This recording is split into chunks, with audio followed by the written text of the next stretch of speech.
Wiki, altrightnovelist.com. I just had to record my thoughts on this particular subject. I was looking up things online about the Twin Towers the other day because my new work is centered around the notion of twindom and as it relates to the Twin Towers, and also set in an alternate universe where 9/11 never happened, but that's all just some background. I was looking up things and then I came across this particular video by this particular guy, and it seems like a kind of reality show kind of deal, except on YouTube, maybe slightly downgraded from the as far as budget from the reality show type of show that you'd see on cable television, but still has a significant fandom.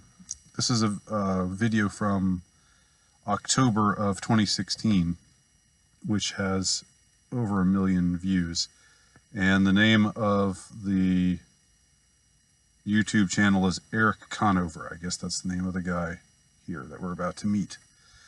Now I'm going to play for you this segment from this one episode.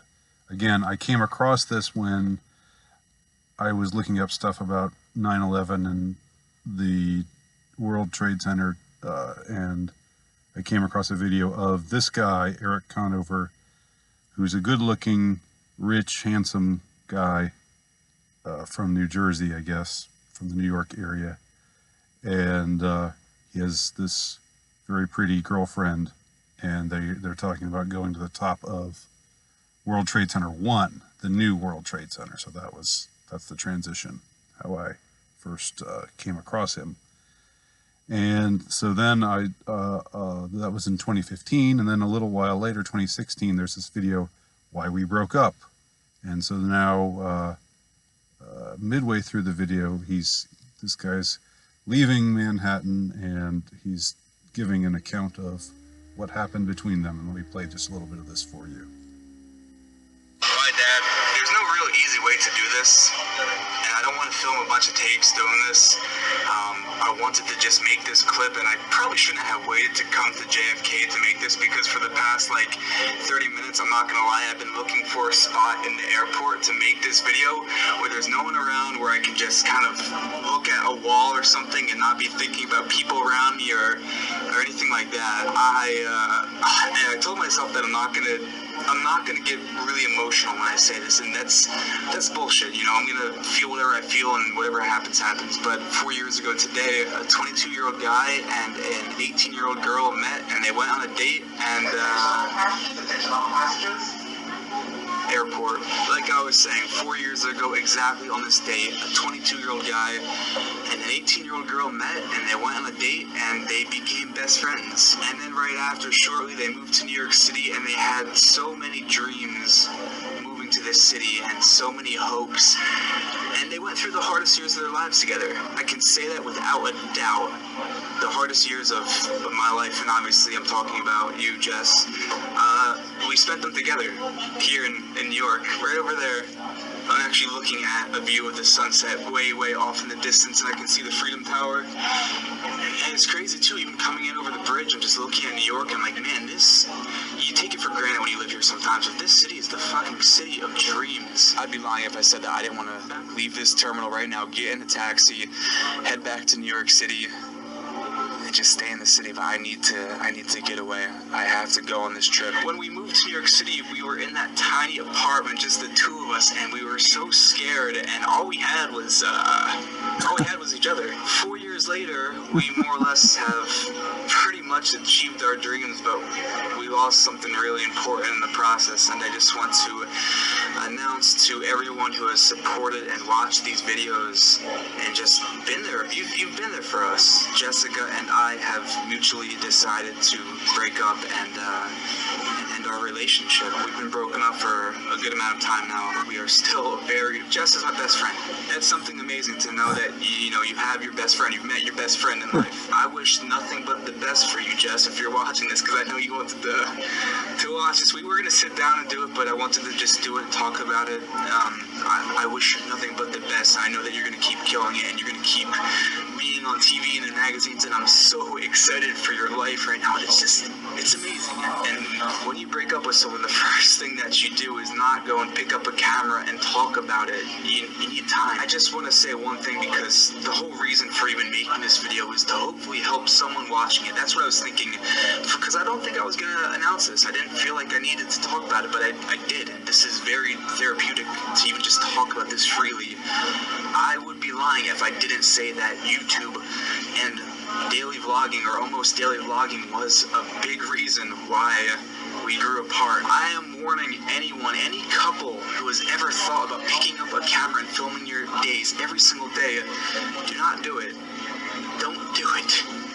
It's great to have the memories, but it gets to a point where it becomes something a little different.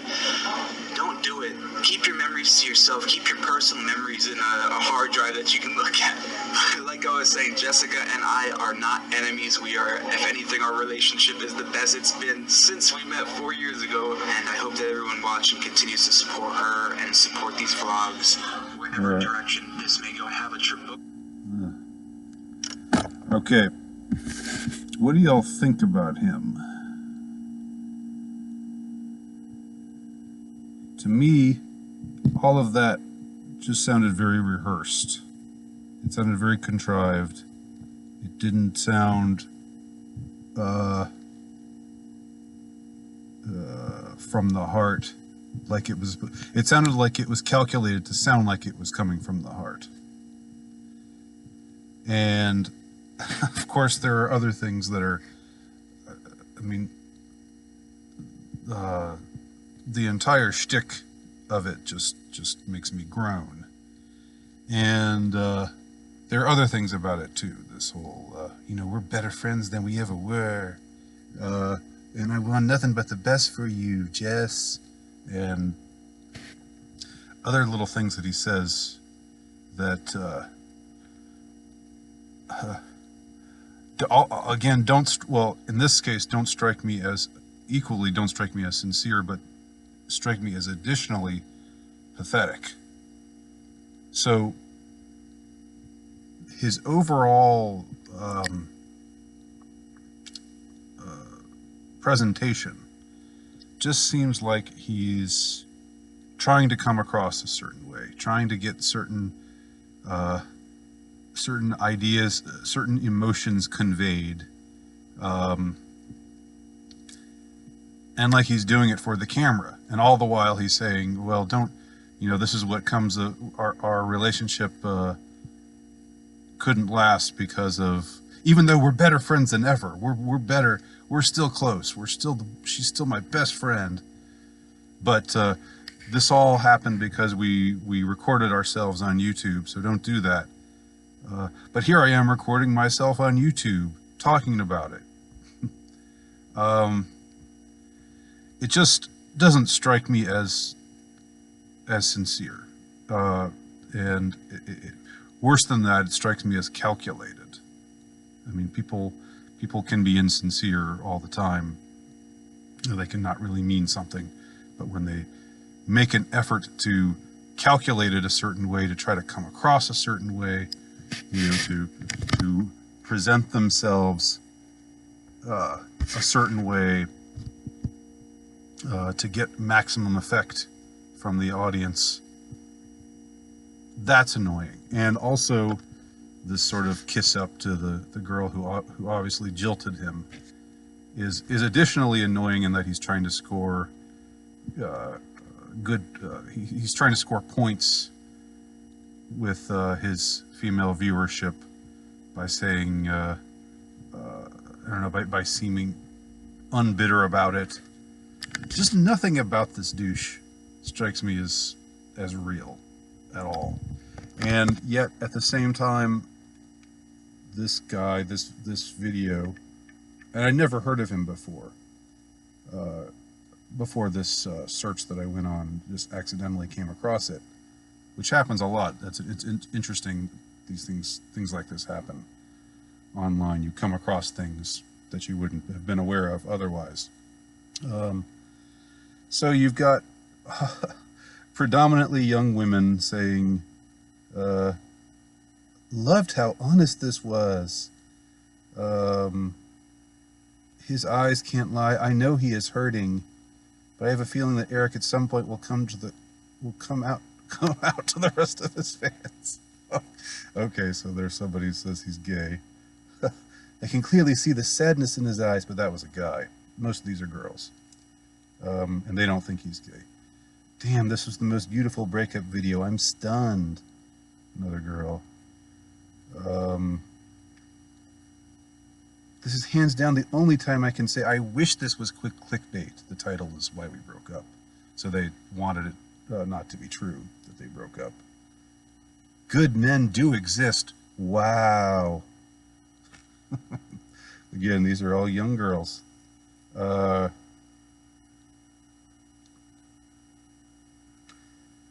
me, it always seemed like you were more in love with her than she was with you.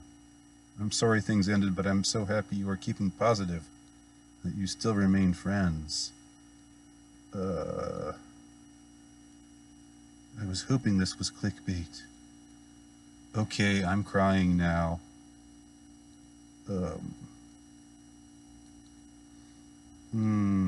Thanks for the refreshing honesty. Okay, another guy. But most of these are girls.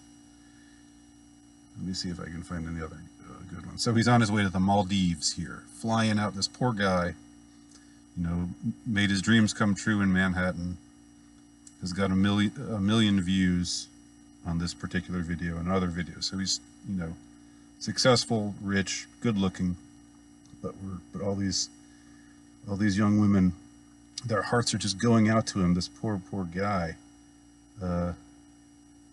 I think this is only a short gap. I am sure they will miss each other. I can still see the love in his eyes.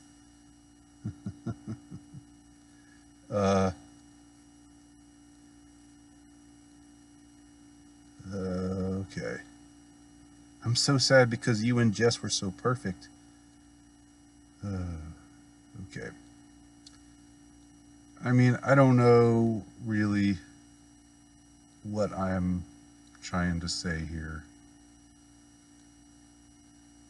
I guess it's disappointing. But so what? I mean, disappointment keeps on ramifying.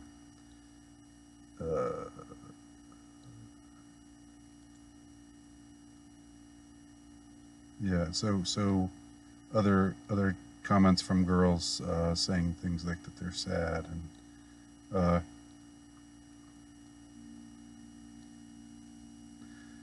when Eric was talking about Jess, one can see the love in his eyes. The guy's a hopeless romantic, rare species in today's time. So they're talking about what a great guy he is. I mean, to me, I watched this video, and I see a guy who is calculating. I see a guy who is pitching his message towards the camera and shooting for a reaction, and clearly he got it. I mean, but I'm seeing through it. Or am I just a hopeless cynic? Am I just jealous? Because he's everything I'm not. I don't know. I guess that charge could be leveled against me. If he were another bald, middle-aged, unsuccessful, low-status male, and he was coming across as insincere, would that bother me as much? Insincere and calculating, would that bother me as much? Probably not, admittedly. But if he was still getting 1 million views and pulling the wool over people's eyes, and I mean, in a way, though, it's just interesting as a phenomenon. Again, I try to admit to my emotional reaction, my frustration, my irritation, but also just observing it on a more intellectual plane, observing it as an instance of a presentation of human behavior and the response that it draws. it's interesting how being young, rich, and good-looking, and generally well-spoken and suave, how that covers a multitude of sins. How it makes it so that you can. Young women will believe, and probably older women too, women generally, will believe that you are sincere.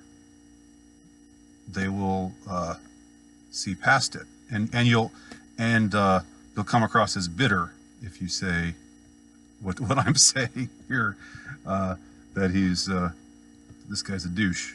I mean, and he's calculating, and none of this is real. And also he's a simp. He's obviously kissing up to this girl who broke his heart. What the hell is that all about? Just because he wants to seem like a good guy. So nothing about this guy registers to me as positive or genuine. I mean, I'm not saying he's like a serial killer or anything like that, but just that I don't have a positive reaction to this, and yet it's got a million views and 1,000 positive reactions, at least, from its viewership, the demographic, which is clearly young women. So I mean, yeah, say I'm a bitter old man, I can take that. But am I wrong? If you take all of that out of it, if you take the "oh, you're just jealous" response to me out of the mix, and just look at this, try to look at this, with honest intuitiveness, and not reading into it either what you want to see or what you don't want to see. Don't you agree with me or not? Let me know. My name's Andy Nowicki. Check out my work at altrightnovelist.com.